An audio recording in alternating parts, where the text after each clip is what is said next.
সরকারি স্কুলে ভর্তির জন্য যারা আবেদন করেছেন তাদের যে লটারি হবে সেই লটারিটা কবে হবে, তো সেটা জানার জন্য আমরা চলে যাব ওয়েবসাইটে। তো ওয়েবসাইটে গিয়ে এখানে সার্চ করব gsa.teletalk.com.bd/gov স্টুডেন্ট অ্যাপ্লিকেশন। এরকম একটি ওয়েবসাইট আমাদের সামনে চলে আসবে। তো এখানে এই যে মেনু বার থেকে হোম দেখতে পাচ্ছেন, এই হোমে ক্লিক করবেন। হোমে ক্লিক করার পর এখন দেখতে পাচ্ছেন যে ফলাফলের জন্য অপেক্ষা করুন 3 দিন 13 ঘন্টা 26 মিনিট 35 সেকেন্ড।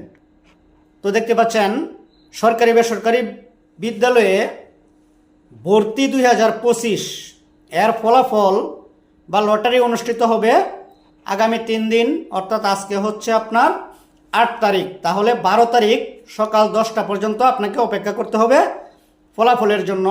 তাদের ওয়েবসাইটে দেখেন কি সুন্দর একটা সিস্টেমে দিয়ে দিছে, একবারে ঘন্টা মিনিট সেকেন্ড।